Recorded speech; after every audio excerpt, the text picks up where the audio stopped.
Yeah, we're ready. We're ready. I don't have to say anything. You just do your announcement and then, Do you know, did I send you in? Yeah. Two announcements? This is a book for George Deek, whoever he is. Hello? We're about to start now. And like to quiet down. Welcome to TILLI, the second week of TILLI. Good to see everybody here. Before we start, I wanted to say that, we haven't been having any breakfast items in the morning at 10 o'clock. Today we had two things. But they were signed up. People, Larry Koff and Beth Sands signed up for that. I have a sign-up sheet here. I sent it out but digitally, but no one signed up. So I have one now. And if anybody would like to, we'll sign up after the speaker. I'll have it on my table over. It'll be out in the front table or with me. And another announcement? Very quick announcement. As you remember, last week we gave out some of the proposals for the spring. There was the wrong date on those proposals. It said November 6th. The proposals are due November 17. So that gives you more time. Think about it. And then George Deek requested I get 2 books for him from the library here. There's George. Thank you. And is it one more announcement?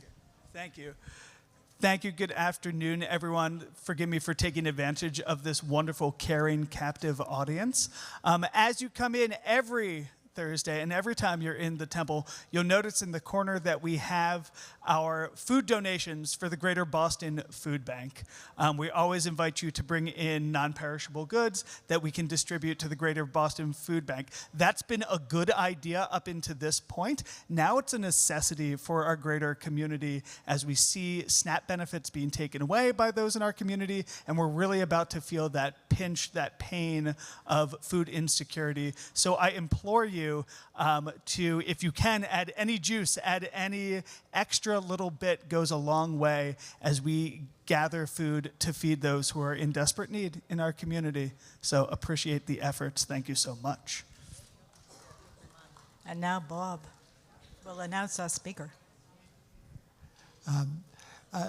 Very happy to welcome Jean Trounstine to our meeting today. Mary and I had the good fortune of hearing her read at a bookstore in Dorchester a few months ago. She's an activist, an author, and a professor emerita at Middlesex Community College, and she has a passion for criminal justice reform. She co-founded the women's branch of Changing Lives Through Literature, in which probation officers, judges, and professors sit in a classroom together and discuss books.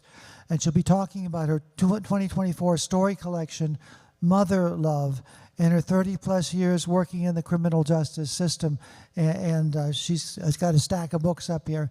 Jean, welcome.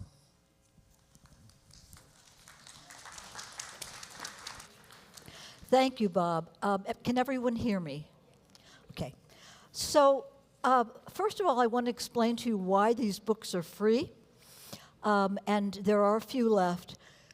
My publisher for Motherlove, Concord Free Press, aims to inspire generosity. So rather than, the reason I publish with them, rather than me make money off the books or they make money off the books, we ask that if you take a book, you give a donation to a charity of your choice and pass the book on and share the book. The whole idea is to inspire generosity rather than to make money from literature. So that's why these books are free, Concord Free Press. Thank you. And if you don't get a book and there's and you want to get a book for your friends, you can go online at conquerfreepress.com and have a book sent to you free of charge. So it's a wonderful thing. So thank you, and thank you, Bob, for inviting me to this wonderful group. I want to give you a little background of how I came to write this book and who I am and what I've done in my life. And if we have time, I'll do a short reading from the book and then have time for questions. So I worked at Framingham Women's Prison for 10 years. I like to say I'm the longest person who worked there who wasn't kicked out. Because it's tough working in a prison. People don't want you to do education in a prison. But I was a nice Jewish girl from Cincinnati, Ohio, who had never heard the word prison growing up.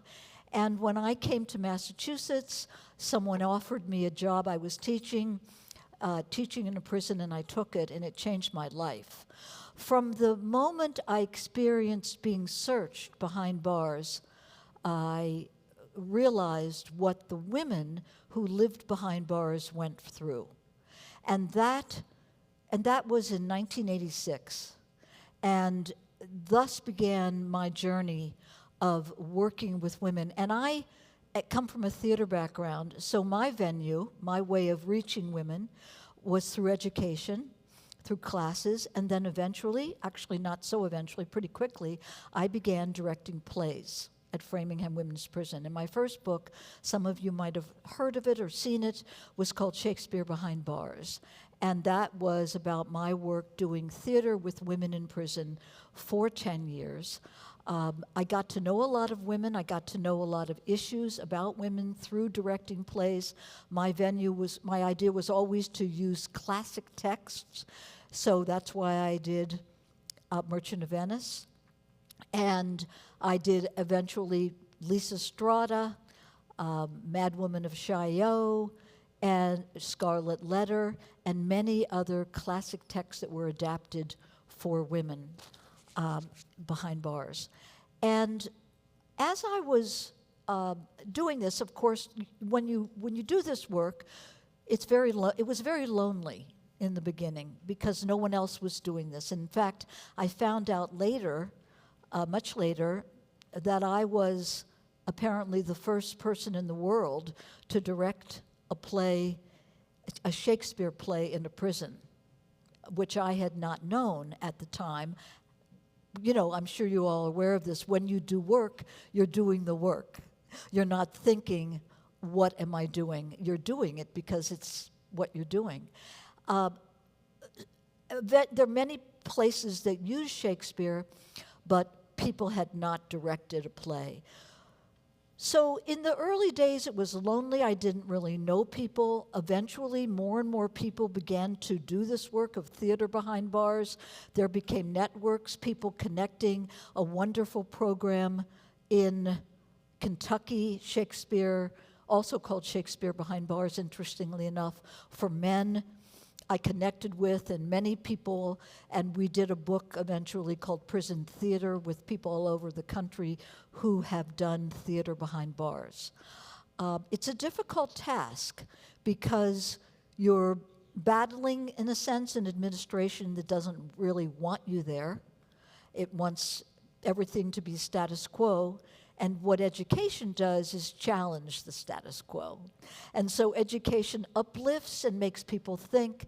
And as my father used to tell me, the best thing that you can ever do, Jean, is to help people think more deeply about who they are and what they're doing in the world. And I've always thought about that as I've done this work. So while I was doing this, I had heard about this program called Changing Lives Through Literature, which is a program for judges, probation officers, those on probation outside of prison. Imagine this, to read books and get time off your sentence and come and discuss the books. And it's a democratic reading program, which means that no opinion is more important than any other. So judges, Often the judge who sentences people comes with the probation officer, and facilitators. We have these programs all across Massachusetts, and this has been going on since 1991. I've been involved in this since then, and it's a wonderful program. And the first person I did the program with was Judge Joseph Dever from Lynn, and I was teaching at Middlesex at the time. He would come in a van with women from Lynn to Lowell, and women from Lowell would come to Lowell, to Middlesex, and we would have a class, and the judge would go back in the van, and he did that for 25 years. That's the kind of judge that gets involved in these programs.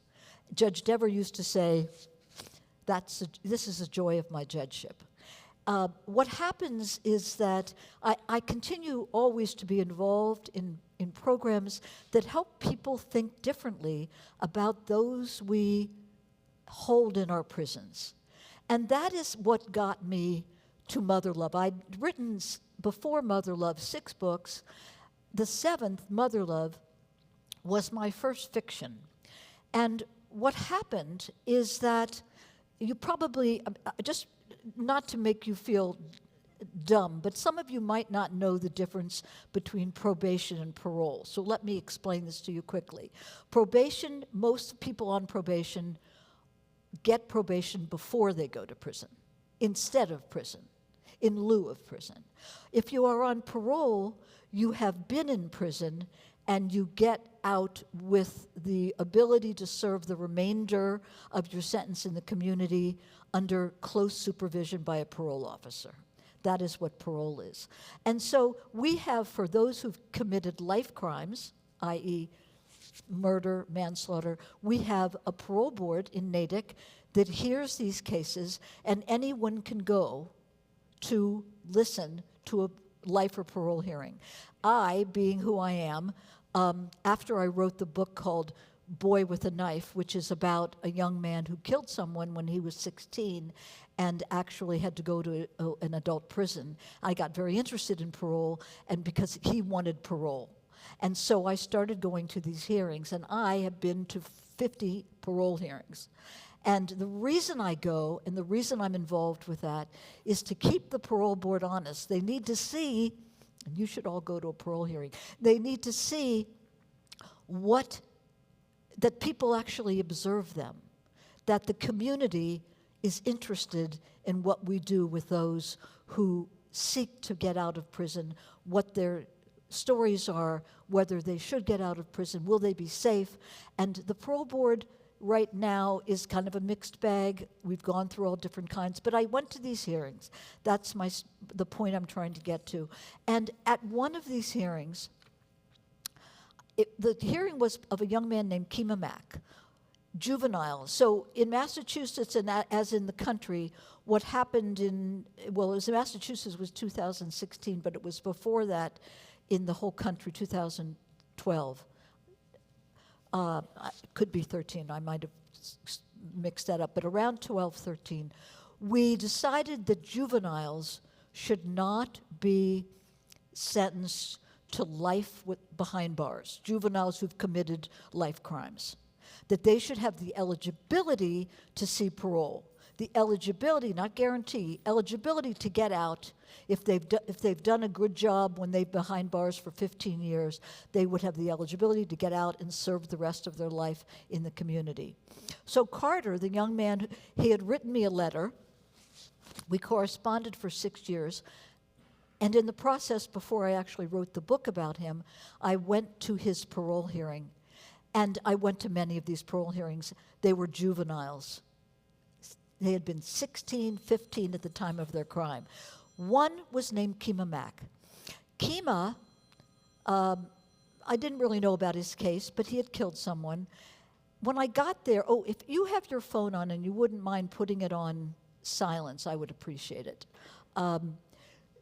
So Kima, the way the parole board is set up, there's a bar down the center of the room. I call it a bad wedding. On one side, the people sit who are seeking parole. On the other side, the people who don't want the petitioner to get parole sit. And they divide them, speak of retributive justice. They divide them with a bar. Very upsetting to me, but that's the way it is.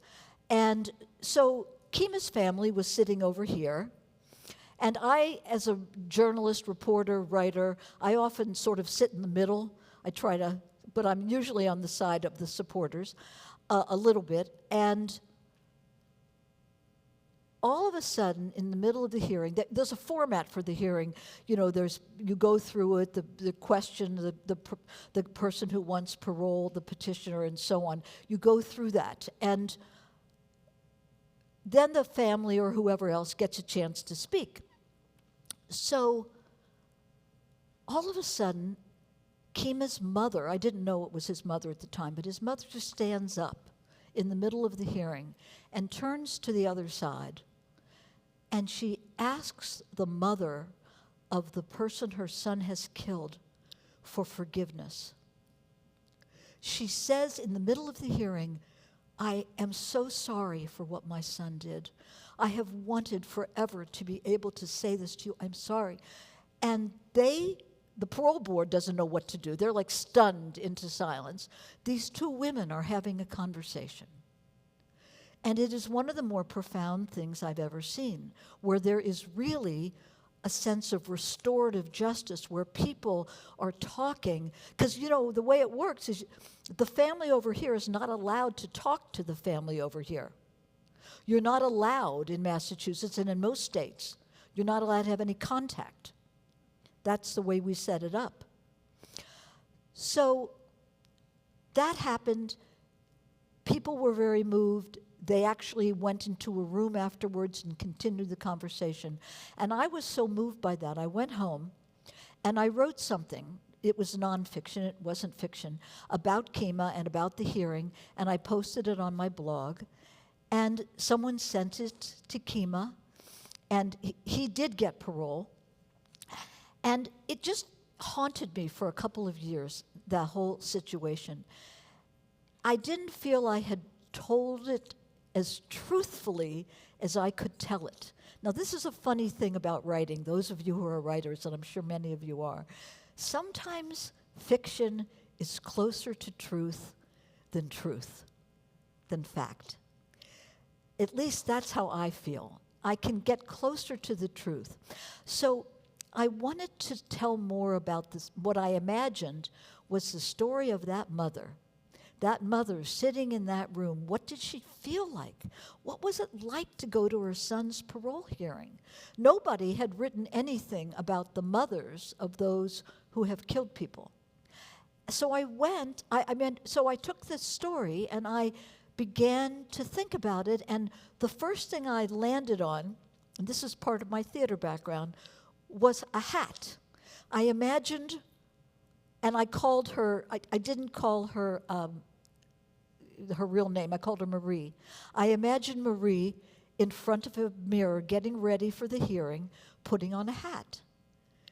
And that got me into the character, that prop, that thing, imagining her. And I wrote the story, fictionalized, of that hearing, Marie. And that is how I began to write the stories of the mothers. And then I said, wow, another mother. And all of these mothers were people that I had known or imagined, or somehow in my years, 30 plus years of the criminal legal system, I had thought about or known or touched in some way. So then became the book, and thus I published the book with this wonderful press. So I'm going to do a short reading, and I'll tell you a little bit about what happened afterwards, after this book and where I've headed since then. So this is from Marie. When Marie looked back on this day, weeks after the hearing, while she waited to find out what would happen to her son, she would not think about how angry she had been at Robert, her husband, for so many years. Years, really. She could not bear to think that her anger had been visible. James is not to blame, her son had said, in a voice that was new to her. It doesn't matter that James accused me of stealing his bike or of slacking on my part of our business. It doesn't matter that James yelled or threatened me. None of that matters. What matters is that I shot him. I killed James Stanton. It was my misguided anger. Oh God, Marie had thought to herself, what did we do to make Louis so angry? What did I do? Louis continued, everything stopped after I shot him, and all I cared about was myself. I didn't want to admit that I killed someone. I fought everyone and everything for 5 years. Marie glanced across the bar at Francine. She could not imagine her pain. It was agony, as her son described what he had done on that awful night. This new voice, she would describe it later as the voice of a man who had grown up with love in his heart despite the horrors of prison, answered question after question from the board. He had learned to temper his anger, he said, a rage that had consumed him when he went to school with white boys who called him the N-word, a rage that festered in prison when fighting for what he had to do to survive in a system where he was beaten up and left in the shower. Marie had flinched when she heard this. She had not dared to look at her husband, Robert. She focused instead on how gentle Louis sounded when he told the board that his faith in Allah had taught him to put himself into the shoes of another. She tried not to feel the sorrow that was just under her skin. A parole board member said, I believe, Louis, that you have worked on your anger and that you now care about other people. Another board member said, you were a child and you acted impulsively, but I am not sure that you understand the ramifications of that action. Oh God, she said to herself, fighting back tears. The first hour was interminable, filled with the crime, over and over. She had wanted to leave the room at many moments. After the board members had finished with their questions, Louis was asked to stand and was told to move to the front row to sit with the correctional officer from the prison, leaving his seat free for those who would testify. She watched him shuffle to his seat. She felt fear rising in her throat. When they swore her in, Marie was shaking. Marie was still shaking as she walked up the aisle. She held her speech in one hand, intending to sit down next to the lawyer, but when she got to the empty chair, she grasped the back of it with her other hand, and then, almost as if she were in a trance, she found herself turning, and facing Francine Stanton. Before she knew it, Marie was speaking. For years I've wanted to apologize, Francine, for whatever I did to bring my son to that awful place. And she paused to steady herself, then enabled him to kill. There was some kind of sound behind her, but she went on, pushing Robert out of her mind. And really, I've wanted to say this to all of you, but Francine, to you in particular, I just didn't know how. There were clogged cries from Patsy, her daughter. Marie was undeterred. I ache for the loss of your son, Francine. Francine got to her feet while her mother began to wail. For a moment, Marie wanted to turn away. Eddie clutched his daughters. Robert's muffled cries were as clear to Marie as if she were next to him. But Francine's voice stopped her. She called out in her direction, I will never forget that Louis killed James, but I know you lost a son too. If Marie had looked around that room, she would have seen that members of the board sat fixed in their seats and that her lawyer was looking up at her, stunned into silence. No one dared tell her to sit down and read her speech. But Marie was not looking around that room. She was staring at Francine. Oh, Lord, Marie began again, I have waited to hear you say that for so long. I never dreamed it was possible. It is possible. It is. Francine steadied herself and turned toward Louis. James would light up a room, Louis. He had a spark, and you put that out. But and here she stumbled, I forgive you. I hope you have peace in your soul, Louis. That will help you. Marie saw that her son was weeping. I'll read. So, thank you.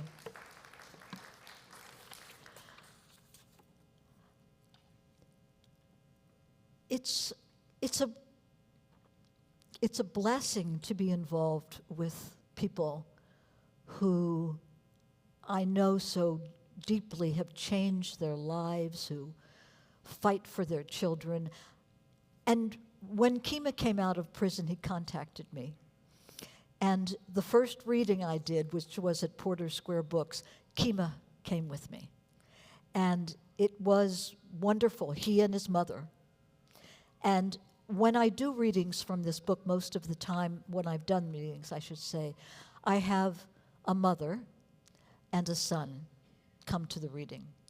And it's very, very powerful because people get to see what it's really like and what it's like for the mother and son. Some of you may have heard of Sean Ellis, who was exonerated. He and his mother often have come with me also. And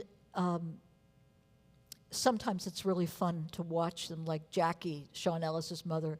She said to Sean in the middle of when she was talking to him, she had never said this before, she said, you know, Sean, you were a knucklehead.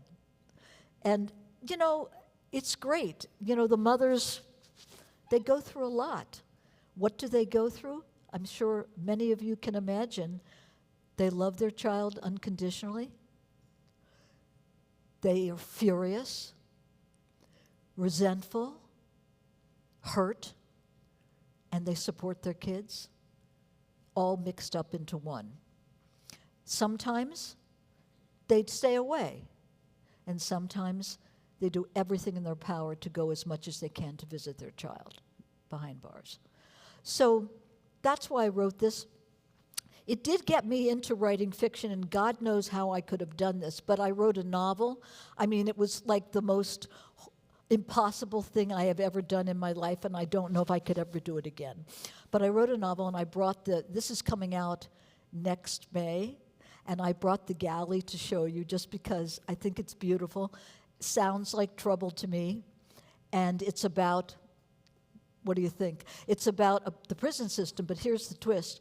It's about a correction officer who kills her abusive husband, goes to the awaiting trial unit, and finds out what it's really like for women behind bars. And then they start a Me Too movement behind bars when they see what the abuse is like. Based on, again, two real stories. One is there was a warden in New York who killed her abusive husband and had to go to prison. And I thought that was, wow, fascinating. And then the other inspiration is that, and some of you might not have heard of this, but in California last year, there was a really, I mean, this happens all over the country, the sexual abuse, but there was a federal prison that had so much abuse, even the minister and the head of the prison, as well as the guards, were involved in the sexual abuse, and they had to close the prison. But what did they do? They moved, they didn't necessarily fire. Some of them went to court, the guys, but not all of them. And the women they put in prisons all over the country, separated them. So it's a problem, sexual abuse behind bars. And I thought in the age of Jeffrey Epstein, I mean, I didn't mean it to be timely, but it is. So I continue to work. I continue to teach Changing Lives. I don't teach at Middlesex any longer. The grading, I could, it was like, I can't do this anymore. I'm done with this. But I love teaching, and I continue to write. And I'm really happy I could share this all with you, and I'm happy to answer questions. So thank you.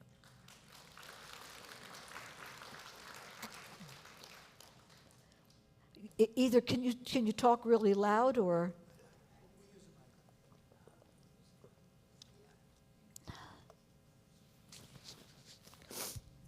There was a film on TV called Sing Sing, and the men had to play, the film, and it gave them the lust to get out of prison. I mean, how do you deal with... I'm sorry, I didn't hear what you... It gave them the lust or the desire, yes, because they felt freedom in doing this play. So I'm thinking of the things that you've done and how people respond after they go through the experience. They must be different.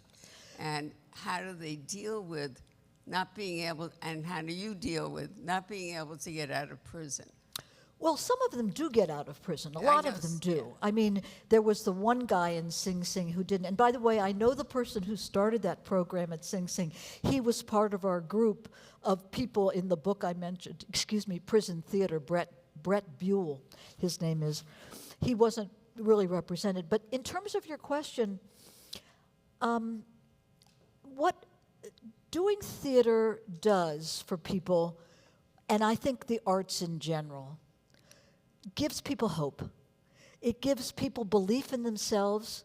They feel more confident. They feel like, this woman Dolly, who was in my play Merchant of Venice, and she came to me afterwards and she said, I was a star for a week, because all the women had seen her in the play.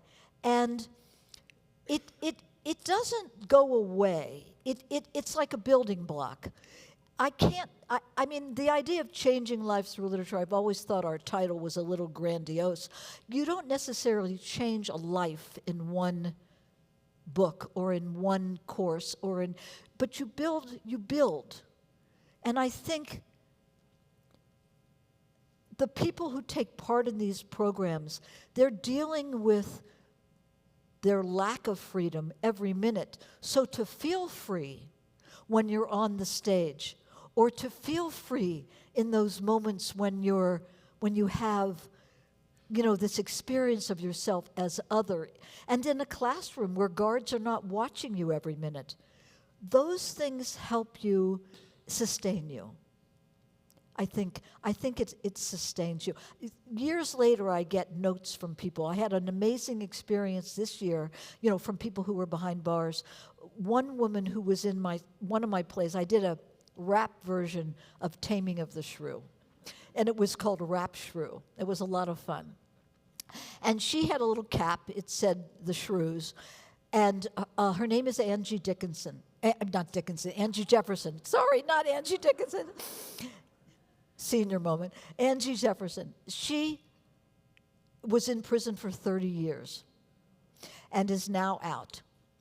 And I know her well. I was able to put, when I was doing the plays, I was able to tape them on VHS tapes. And the prison let me send the VHS tapes to people's families for a long time until they decided not to, but they did for many years.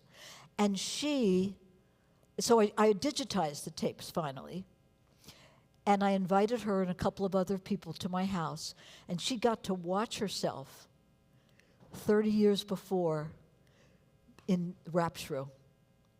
So it was amazing. So I think dealing with not getting out of prison is something that's just there for people who are lifers. Not that many people are lifers. Now, in Sing Sing, it was represented that there was that one particular guy, but most people have a chance at parole. Whether they get it or not is another story. It depends on what they've done. But I felt more the hope always with the women. Yeah. Yes.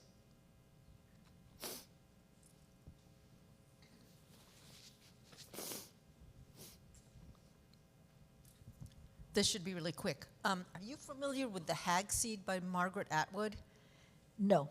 Okay, so when did you start putting on plays in prison? 1987. Okay, well, there's a 2016 published book by her about putting on a play in prison, a Shakespeare play, The Tempest. And it's more complicated than that. I won't go into the whole plot, but detail in the book that really struck me, and maybe this was something you did too, maybe she heard about your program and that's how it got into her writing, was that the students in his class, was a male instructor, were not allowed to swear unless they used swear words from Shakespeare. No, I never had that. In my classes, what was amazing, in 1987, I was able to hire at the time when I first started teaching in prison, I was a high school teacher. I taught in Duxbury, Massachusetts. And then I got to teach in a college, but that happened over a period of a few years. In 1987, I was able to hire one of my students as a lifeguard at the prison in the summer. That is what the difference of what prison was like then and what prison is like now. Guards did not sit in my class. People swore. If they wanted to swear, they swore. I mean, in the very beginning, they used to smoke. There were cigarettes. They'd smoke, they'd go to the window, open the window, like that, out the window. I'd say, I'm not interested in smoking in this room. They'd say, sorry, you know. So it was a different world. Today, I mean, they didn't wear uniforms. They had, one of the women, Bertie, would bring a boombox to class. And I describe in Shakespeare Behind Bars how she wore a dashiki. No uniforms. So, and I thought it was punitive in many ways then, but compared to what it is now, nothing. So, what was her year, 2016? Yeah, so it probably started in 2000. My last play was in 1995, and by then things were starting to move toward a really more punitive. They used to count every safety pin when I brought costumes in, you know, to hold the costumes on, to make sure I brought the safety pins out.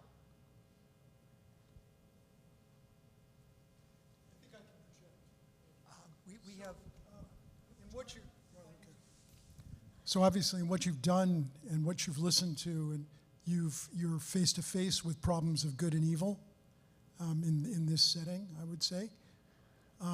Do you think that there are human beings who are beyond redemption? I will say I have not met one yet. That doesn't mean that there aren't, but I have not met. A very interesting article came out. I can't remember the name of the author, but it was a New York Times magazine article. A woman in prison is not a dangerous man, which is that was her title of her article. There was a woman who I knew at Framingham who cut off someone's head. I didn't know that, when I say I knew, what I mean is she was there. I mean, she was somebody who wanted to work on the plays and who came and worked backstage on the plays, and she was incredibly wonderful, helpful. You know, I didn't ask people what they did, but I did know, I found out that that's something she had done.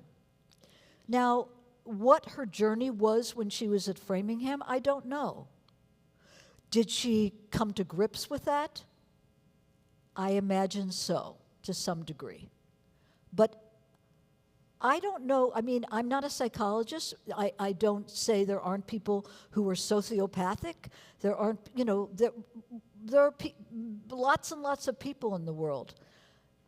I have not met, my personal experience has not been meeting someone who did not want to come to grips with their life and their soul and their spirit and their behavior, not just for the sake of getting out of prison, but because they did. That was my experience. One of the women who was in 5 of my plays, Bertie, Jamaican, probably one of the most beautiful women I've ever seen in my life.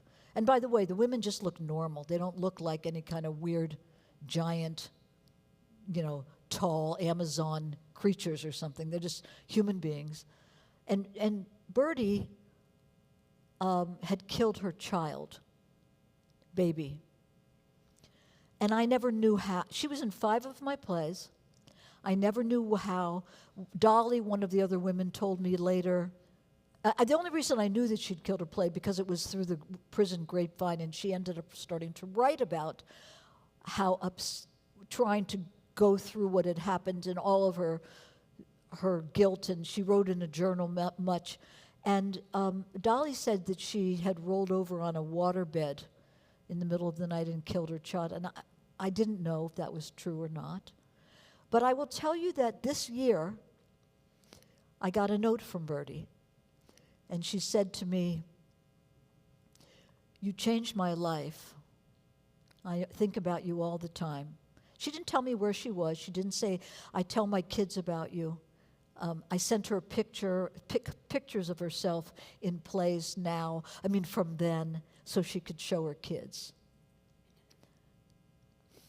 You know, I'm not the judge. As a teacher, I'm never the judge. And that's how I have always approached it.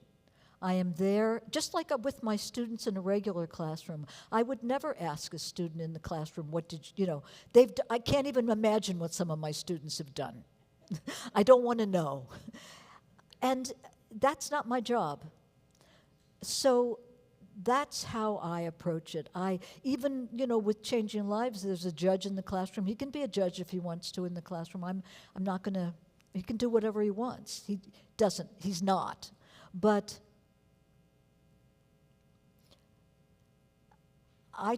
and my husband, who worked with male sex offenders for many years, used to say to me, "I don't know how you do this." And I said, "Well, I don't exactly know how you do it either." But but he was much more, and he is much more judgmental than I am.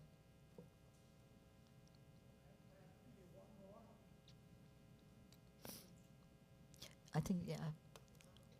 She had her hand raised, but, oh well. Can we have two more, Bob? Yes. Okay. So we'll go Bobby and then back to her. Thank you very much. I worked for many years with women who had serious mental illness and were incarcerated in mental institutions. A number of them were impregnated by guards there and were transferred to MCI because they were blamed for the sexual deed. And they stayed at MCI to give birth, often without their medications when they were psychotic. And it was the most heart-wrenching experience to go to MCI and talk with them. And I wonder if you could say more about the interaction of serious mental illness with people who are incarcerated. The stats for women are higher than the stats for men, number one. And it's really, it's terrible how many prisons function as hospitals, poor hospitals for incarcerated, for people who have mental health issues. That's a travesty across the country, and you're absolutely right. I will also say, and I don't have time to do this, but I will say pregnancy behind bars still is absolutely devastating in terms of how little education there is for women, how guards don't take women seriously, how there's really lack of nutrition, lots of things for pregnant women that are just horrible. And even though we outlawed it years ago, women used to have to give birth one chain to the bed and one leg to the bed. They had to give birth for years, and that's outlawed, but there's still horrible practices. And that you'll be chained in a van going to the hospital when you're pregnant. So thank you for that. I'm sorry. I can only imagine what it was like for you.